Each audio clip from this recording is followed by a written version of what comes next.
Donc, bonjour à tous et bienvenue à cette formation. Donc comment choisir son ordinateur.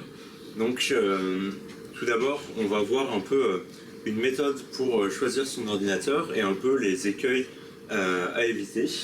Donc c'est les sujets que l'on va traiter durant cette formation.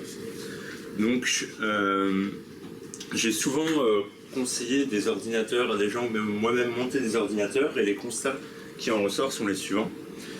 Soit l'ordinateur ne correspond pas du tout aux besoins des personnes, donc par exemple un ordinateur qui serait utilisé pour la bureautique qui est surpuissant, soit il coûte trop cher pour ce qu'il fait, donc parce qu'il y a eu une méconnaissance du marché, donc l'ordinateur est trop puissant, soit parce que les gens l'utilisent en fait un peu comme une boîte noire, et donc du coup ils n'ont pas conscience du fonctionnement vraiment de leur ordinateur, et donc ils ne savent pas l'utiliser au maximum, soit parce que ils ne savent pas, donc comme ils ne connaissent pas le fonctionnement, ils ne savent pas non plus cerner les pannes matérielles, et donc c'est dommage de racheter un ordinateur dont il y a juste une barrette de RAM qui plante, soit c'est un combo des quatre, bon là c'est une petite provocation mais bon, soit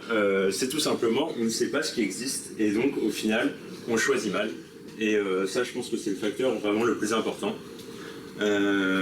Donc la conséquence directe de tout ceci, c'est que vous allez très rapidement racheter un ordinateur parce qu'il ne vous convient pas, et vous allez être, en plus de ça, vous n'êtes pas content dès l'achat de votre ordi, puisque en général il ne fait pas ce qu'il faut, et il devient obsolète très vite.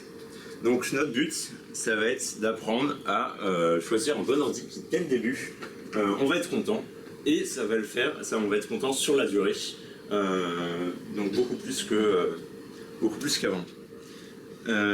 Donc pour ça, on se définit des objectifs. Donc un ordinateur, c'est avant tout un outil de travail, donc c'est très important, puisque ça serait dommage de le perdre en efficacité si l'ordinateur est mauvais, donc c'est un sujet important. Donc pas se faire arnaquer, les écueils à éviter, et comprendre ce qui se passe. Donc ça c'est peut-être le point le plus important, parce que c'est en comprenant un peu comment un ordinateur fonctionne qu'on arrive à en profiter au maximum, bien le choisir et résoudre les problèmes. Et donc pour ça en fait, au fur et à mesure j'ai acquis une certaine méthode qui se compose de 5 questions. Donc quand, pourquoi, combien, comment et enfin quoi. Alors ces questions je les pose dans l'ordre aux gens qui me demandent des conseils, et souvent en fait les personnes commencent dans le sens inverse et s'arrêtent au milieu, alors qu'en fait il faut vraiment les faire dans l'ordre et ne pas sauter les étapes. Donc on va dérouler tout de suite avec la première question. Donc quand, c'est très simple, je vais vous donner immédiatement la réponse, c'est maintenant. Maintenant ou jamais. Pourquoi?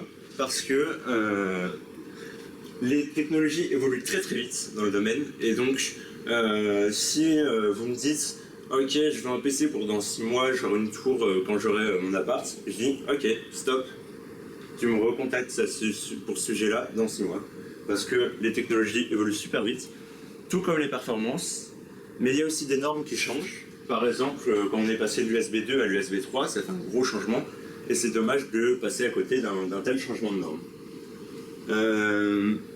Et il y a aussi des externalités. Par exemple, on a eu à un moment des inondations au Bangladesh, et ça a totalement bouleversé le marché du disque dur au niveau des prix, et donc il faut faire attention à ça. Bon là il y a des externalités négatives, il y a aussi des externalités positives, et enfin il y a un effet de mode. Si jamais il y a une nouvelle tablette super cool qui sort, tout le monde a envie de l'acheter, vous avez envie de l'acheter, mais c'est pas forcément l'idéal. Et pour montrer vraiment l'importance de ce facteur de temps, j'ai mis ici l'évolution du prix de la RAM, donc sur 1 an. On voit que ça varie du simple au double, et même sur 2 ans ça varie du simple au triple. Donc c'est vraiment très important, c'est un instant T, on regarde le marché et on choisit. Le temps, c'est aussi le temps qu'on passe à choisir son ordinateur. Donc combien il faut de temps pour choisir une glace? Pas beaucoup, a priori, sauf pour choisir les parfums, mais bon, ça... Voilà, donc ça prend pas beaucoup de temps. Et pour choisir une maison, là vous allez carrément réfléchir, vous allez voir si vous faites pas arnaquer, vous voyez bien tous les détails, tous les contrats, vous visitez plusieurs maisons pour savoir ce que vous voulez bien. Un ordinateur, c'est un peu entre les deux. Et donc il va falloir bien sizer le temps qu'il faut passer. Donc il faut consacrer du temps pour ça. Donc plus que 30 minutes sur un coup de tête, je vais aller acheter le dernier truc. Maintenant, pourquoi? Donc c'est peut-être la question la plus importante de toutes. Parce que si on ne définit pas un besoin, souvent on se retrouve avec quelque chose qui ne correspond pas du tout. Donc là, on peut essayer boîte de nuit pour faire de la bureautique, c'est... voilà, on peut éviter ça. Donc on va établir une définition du DOD. Et c'est par rapport à ça qu'on va vraiment choisir notre ordinateur. Donc, est-ce qu'il sert à la bureautique, au multimédia, donc visionnage de films, écoute de musique? Est-ce qu'on veut plutôt faire du code, du graphisme? Est-ce qu'on veut faire des jeux? Donc si oui, quel jeu? C'est important d'être précis, du traitement audio-vidéo, voilà. C'est important d'être assez précis au niveau des versions, des logiciels aussi que vous voulez utiliser.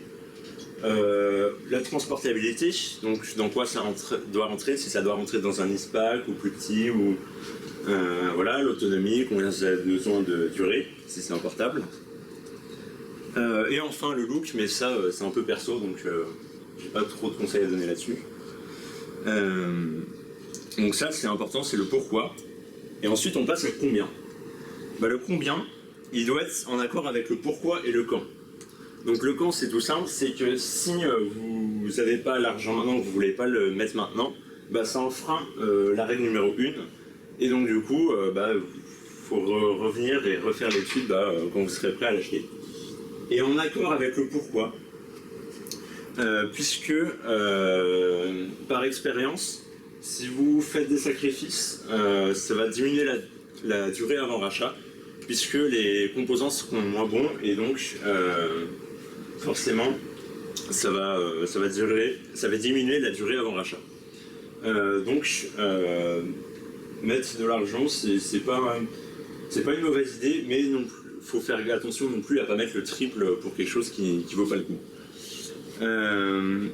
Donc ensuite, il faut savoir qu'on peut arriver à des budgets standards, donc sans système, sans système, c'est par expérience qu'on peut avoir comme type de configuration. Donc moi je les classifie en 4 types de config principalement. Et donc c'est ce qu'on peut avoir. Mais quand on choisit bien sûr. Donc maintenant on va passer à la question comment. Donc où acheter son PC, comment choisir. Eh bien il y a une réponse déjà, c'est jamais en grande surface. Pourquoi? Parce que déjà c'est les vendeurs, ils sont là pour vendre des choses qu'on leur a dit de vendre. Ils ont des compétences techniques mais pas assez pour vous permettre de choisir par rapport à votre besoin. Et surtout en grande surface, il n'y a pas beaucoup de choix. Alors que sur internet, on va se retrouver avec des tests, des benchmarks, des comparatifs qui vont vous permettre de faire votre avis sur un ordinateur. Il y a aussi beaucoup plus de choix, ce qui vous permet de faire aussi jouer la concurrence, et donc globalement le prix va être meilleur. Et maintenant on passe à la question la plus intéressante, donc le quoi. Alors le quoi, il y a une règle générale qui marche très bien, c'est qu'il ne faut absolument rien négliger, puisque l'ordinateur avance toujours à la vitesse de son composant le plus lent. Donc ça c'est une technique qui est d'ailleurs très utilisée par les fabricants de PC, puisqu'ils vendent un ordinateur avec des composants mais vraiment super, donc ils le vendent à prix fort, mais ils en mettent un qui est limitatif, et donc ça vous oblige à racheter un ordinateur assez rapidement. Et d'ailleurs, quand je dis rien négliger, c'est absolument rien, puisque vous le savez peut-être pas, mais en général, ce qui use l'ordinateur le plus vite, c'est l'alimentation qui est sacrifiée sur tous les PC Tour. Et donc c'est vraiment un détail, personne n'y pense, mais c'est ce qui abîme le plus vite un ordi sur les PC du commerce. Donc on commence tout d'abord par le choix du système. Alors là, bon, c'est un sujet un peu où c'est dur d'être objectif, mais je vais prendre les 3 systèmes principaux et je vais dire les conséquences directes que ça a sur le choix d'un ordinateur.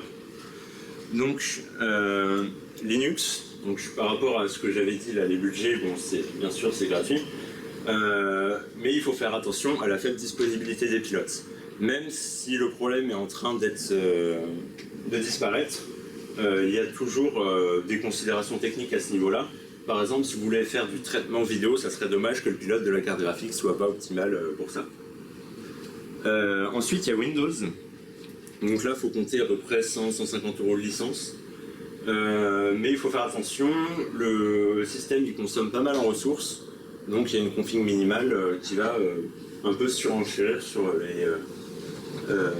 la config que l'on veut. Et Mac, donc là, bon, en fait le système, il vaut ce qu'il vaut. Après, le reproche principal que je ferai, c'est qu'il n'y a que 2 ou 3 modèles de Mac, et donc il n'y a pas beaucoup de choix. Ce qui fait que par rapport à votre définition du besoin, c'est très rare que ça corresponde. En général, ça sera soit un petit peu en dessous, soit un petit peu au-dessus. Mais voilà, du coup, par ce manque de choix, on n'arrive pas très bien à remplir la définition du DOM.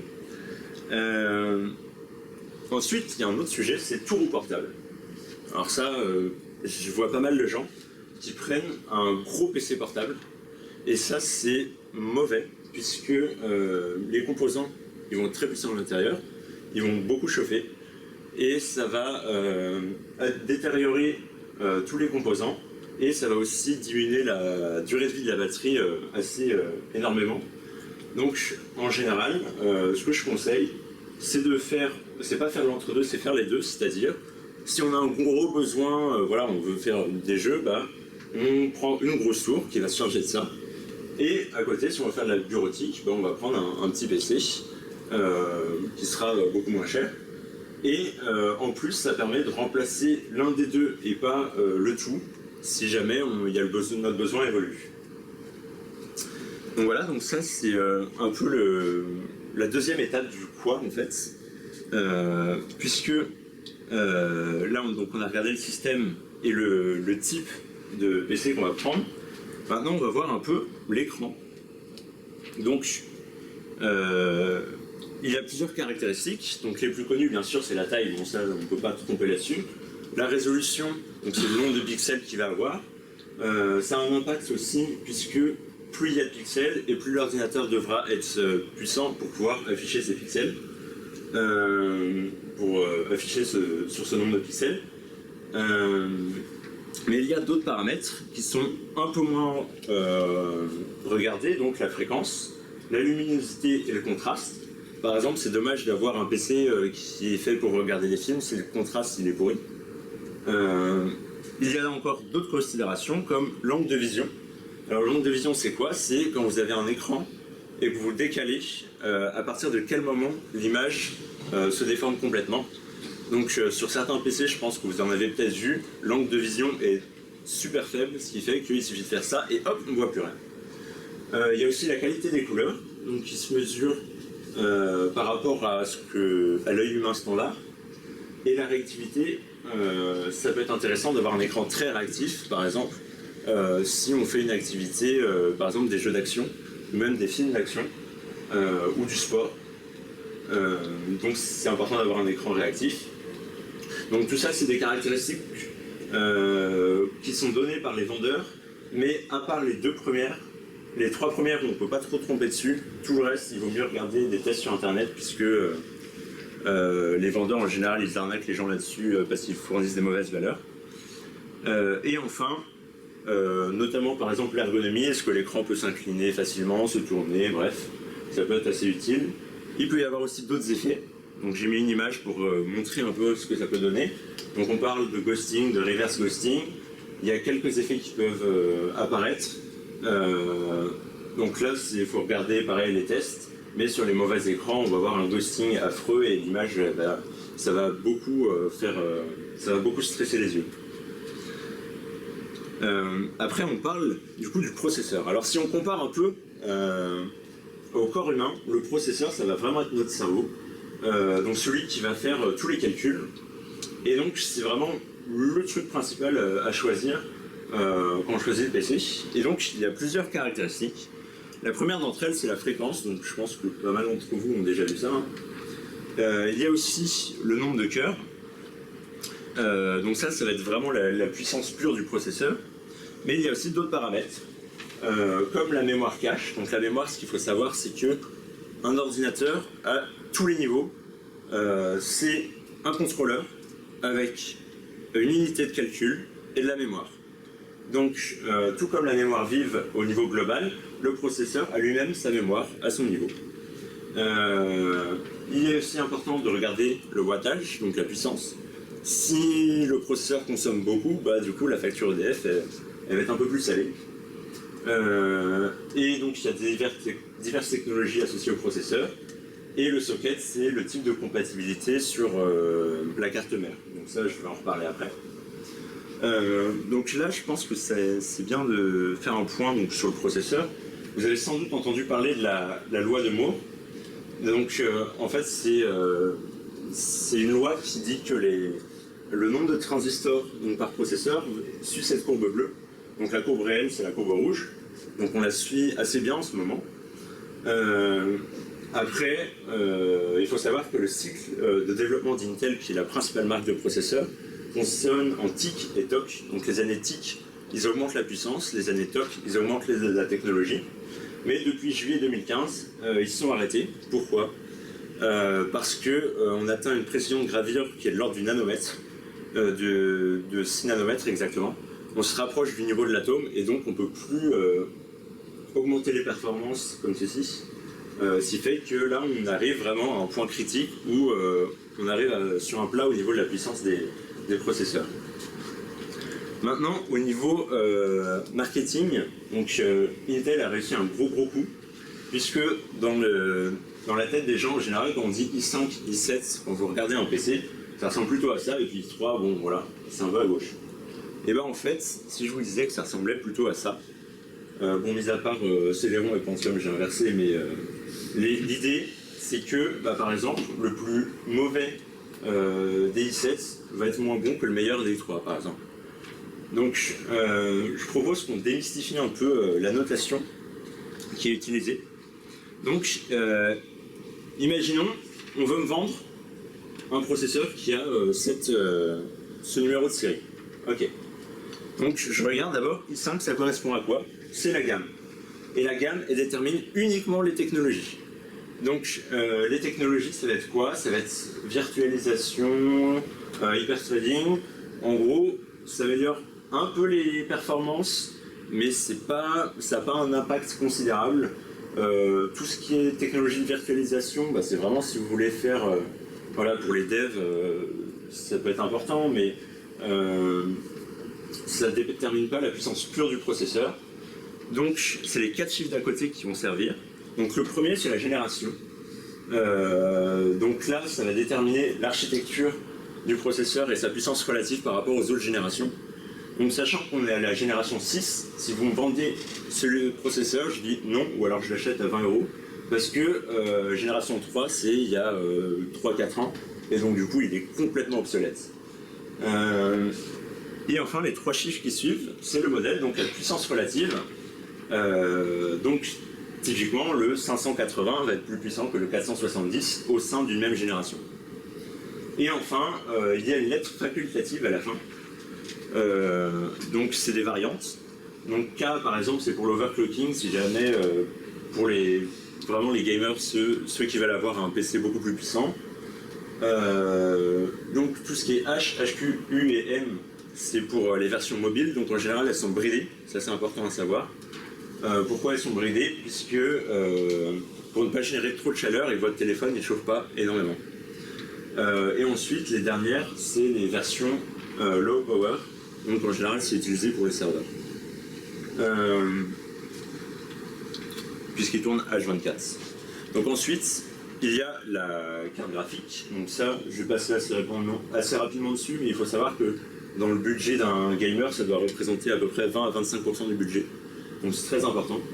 Et là, c'est, comme j'ai dit, à toute échelle, un ordinateur, c'est un contrôleur, une unité de calcul et de la mémoire. Donc pareil, on retrouve la mémoire, l'unité de calcul avec sa fréquence. La longueur de la carte graphique, c'est aussi important parce que si jamais vous prenez une carte graphique de 36 cm et que ça ne rentre pas dans votre boîtier, bah, vous serez bien embêté. La connectique aussi, par exemple, si on peut brancher 2 ordi en HDMI, par exemple. Maintenant, la carte mère, donc ça, c'est un peu par rapport, si on reprend la comparaison avec le corps humain, la carte mère, c'est vraiment la colonne vertébrale. Donc c'est par là que toutes les informations vont passer. Donc, la principale caractéristique, ça va être la connectique. C'est combien on peut brancher de RAM dessus, quel processeur on peut mettre sur le socket, combien on va avoir d'USB 3.0 derrière, par exemple, qu'est-ce qu'on peut brancher en carte fille dessus, combien on va pouvoir brancher de disque dur. Bon, si vous prenez un PC portable, vous ne pourrez pas trop modifier ce paramètre, mais pour une tour, c'est important d'avoir une bonne carte mère pour avoir un PC évolutif et remplacer des composants au fur et à mesure. Comme ça, vous n'aurez pas à tout racheter. Ensuite, on a la mémoire. Donc Random Access Memory, la RAM. Et donc, je ne parle pas de l'album de Daft Punk, mais bien de ces magnifiques barrettes totalement profilées avec une magnifique couleur rouge, qui en fait, ça va être la mémoire vive, donc la mémoire courte pour l'être humain. Et là, le seul paramètre vraiment important, c'est la quantité. En général, on ne se trompe pas. Les standards actuellement, c'est 8 Go de RAM. On peut en rajouter un peu à la volée, donc c'est pas trop un problème à ce niveau-là. Mais comme vous avez vu, les prix varient énormément. Ensuite, on passe au stockage. Donc le stockage, ça va être le disque dur. Le disque dur, il y a sa quantité, bien sûr, mais ce qu'on peut regarder, très important, c'est la vitesse de rotation. Je vais expliquer pourquoi après. Et la fiabilité, suivant les marques, il y a certaines marques qui produisent des disques durs plus pourris que d'autres, et donc ils tombent en panne plus rapidement. Et il y a aussi une autre technologie de stockage qui est arrivée il y a quelques années, qui s'appelle le Solid State Drive, ou SSD. Et donc là, la principale caractéristique, il y a uniquement la quantité d'important. Et maintenant, j'ai un peu expliqué la différence entre disque dur et SSD, et ce qui se passe derrière. Donc un disque dur, c'est quoi? C'est un plateau qui va tourner à très grande vitesse, qui est découpé en secteurs sur lesquels on va pouvoir écrire 0 ou 1 pour stocker l'information. Et donc cette tête de lecture, il y a une tête de lecture qui va venir écrire sur chaque secteur.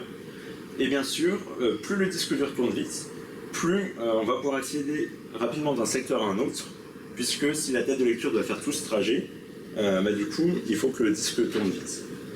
Donc, par exemple, un disque dur qui tourne à 7200 tours par minute pourra écrire et lire des données plus rapidement qu'un disque dur qui tourne à 5400. Donc ça, c'est pour le disque dur, mais il y a une grosse limitation, c'est que c'est mécanique. Et comme c'est mécanique, on arrive à des vitesses limites. Alors que le SSD, ça va être de la mémoire flash. Donc c'est un peu découpé comme une ruche d'abeille, un peu sur ce schéma. Et donc là, l'important, c'est que l'accès à chaque information est strictement...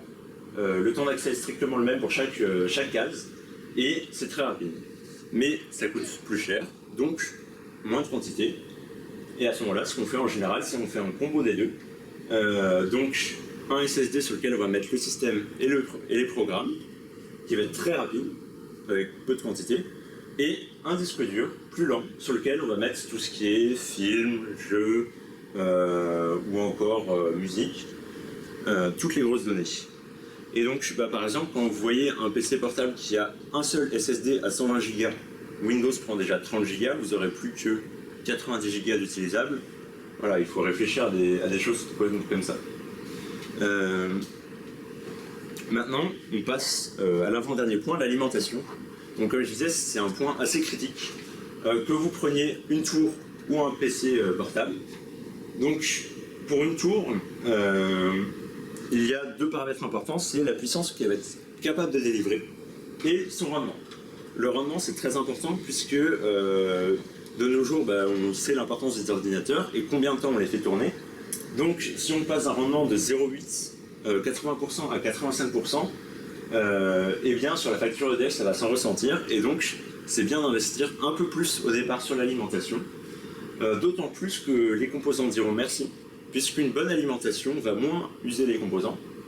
Donc je parlais tout à l'heure des boîtiers qui ont des très mauvaises alimentations vendus dans le commerce, donc on appelle ça des alimentations no-name, où en gros c'est carrément, ça peut déclencher des incendies. On a déjà vu, il y a des vidéos sur YouTube où les gens font sauter leur alimentation en sollicitant trop leur PC. Et donc si vous prenez un PC portable, là il faut faire attention à la quantité, donc il se mesure en milliampères-heure. Donc à ce moment-là, 1000 milliampères-heure, ça équivaut à peu près à 1 heure de batterie quand on a une batterie neuve.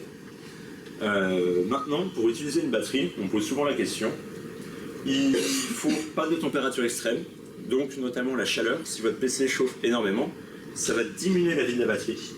Donc en général, ce que j'aime bien faire, c'est quand il y a une batterie amovible, une fois qu'elle est rechargée totalement, je l'enlève pour éviter qu'elle chauffe, et je la remets quand j'ai besoin de la batterie. Il faut faire un cycle complet de charge-décharge par mois. Et surtout, ne jamais amener la batterie à 0%. Quand je dis 0%, c'est le 0,0 matériel. C'est-à-dire que votre ordinateur, comme il dit, il y a 0% de batterie, en fait, il doit rester 5%, quelque chose comme ça, dans la batterie.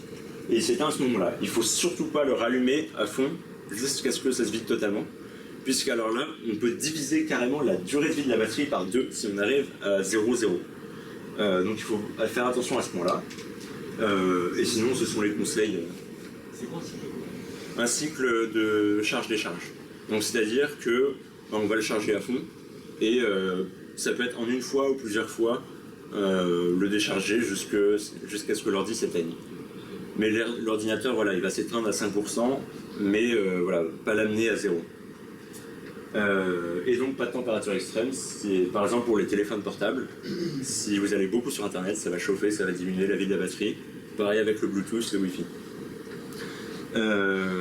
Et enfin le boîtier.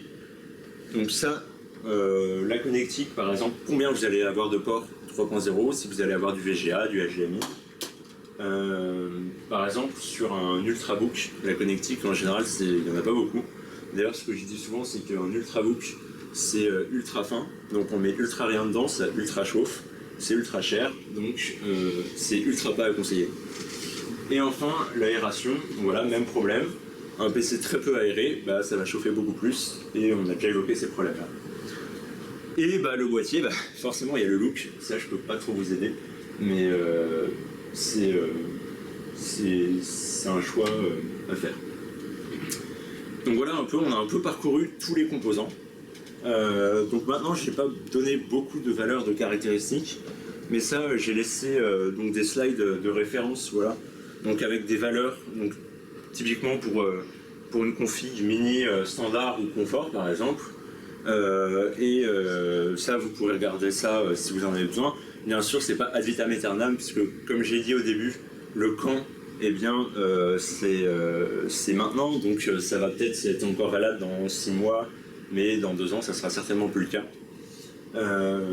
Voilà, donc je pense qu'on a fait à peu près le tour, donc si vous avez des questions, je prends. Alors, moi j'ai une question, du coup, pour un BizDev, oui. Donc nous on va faire de la bureautique, ouais. Et peut-être retoucher des trucs graphiques, okay. Sur Photoshop, des trucs comme ça. Qu'est-ce qui est bien pour nous? Alors du coup, dans le quoi, la première question c'est le système. Donc à ce moment-là, est-ce que ça serait plutôt Mac, Windows ou Linux? Je suppose que ça serait plutôt Mac ou Windows. Mais, oui, voilà. Donc sachant que du coup entre les deux ça serait... mais là comment on choisit? Voilà, donc en fait le truc c'est comme j'ai dit, Mac, il y a très peu de choix au sein des catégories. Enfin je veux dire il y a 3 modèles de Mac quoi. Au mieux je ne les connais pas tous, mais ce qui fait que il faut voir par rapport au logiciel qui correspond. Donc par exemple là dans la référence j'ai mis config MIDI. Ça peut correspondre à une utilisation bureautique, et donc regarder en fait les valeurs par exemple du processeur, de la RAM, aussi le stockage, donc les Mac je crois que c'est que des SSD avec 256, entre 256 et 512, 128. Il y en a 128, les premiers, enfin la première chose c'est 128. Voilà. Tu peux aller à 256 et 500. Et ça à chaque fois tout le monde s'en... Voilà. Du coup, voilà, il faut comparer un peu aux valeurs de référence donc, que j'ai mis dans les slides précédentes.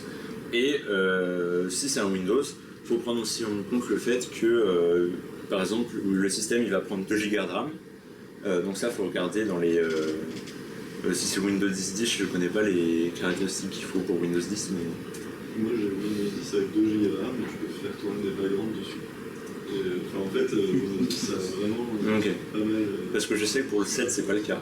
Pour le 7, il faut faire attention parce que... Ouais, c'est ça. Non, mais du coup, aujourd'hui, je pense... Enfin, moi, ce que je dirais, c'est que si pour faire du Photoshop et du Word, j'achète n'importe quel ordinateur qui a un SSD parce que ça change la vie. Donc, c'est le truc qui fait faire des démarrages. Tu peux faire du Photoshop et du Word. Le mien, il a coûté 230 € et je fais du Photoshop et du Word. Mais du coup, j'ai 64 Go de stockage, c'est vraiment pas très bien.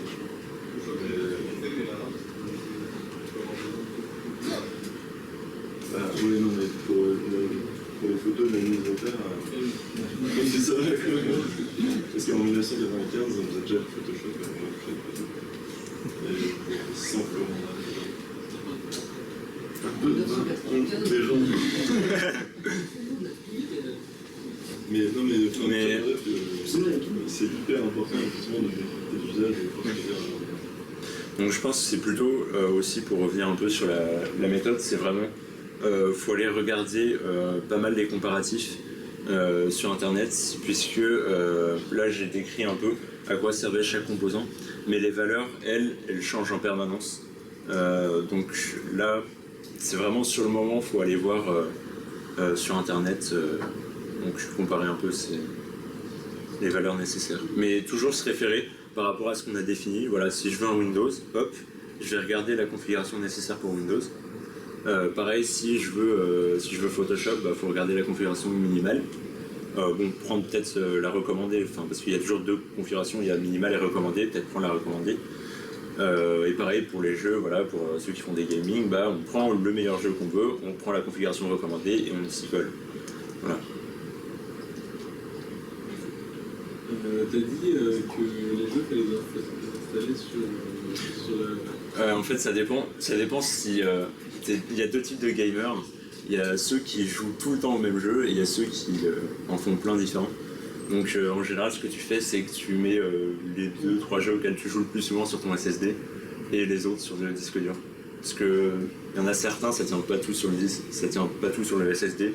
Mais si tu fais que jouer, je sais pas, par exemple LOL ou Hearthstone, tu mets celui-là, ça prend les gigas qu'il faut et puis... Et le fait d'installer des trucs sur son SSD et après de les désinstaller, est-ce que ça peut... Est-ce que c'est mauvais pour la SSD? Alors, la théorie, c'est qu'un SSD, il s'use en fonction du nombre d'écritures et de lectures que tu fais dessus. Après, ça s'use beaucoup plus vite avec les gros fichiers. Donc quand tu fais des transferts de gros fichiers sur un SSD, ça s'use plus vite que si c'est plein de petits fichiers. Donc là, j'aurais tendance à dire que la durée de vie, grosso modo, c'est la même qu'un disque dur. Mais si tu le forces, par exemple, si tu mets une partition, comment ça s'appelle déjà, une swap, par exemple la swap, faut pas le mettre sur le SSD parce que du coup là il va y avoir plein d'écriture-lecture et ça va user le disque.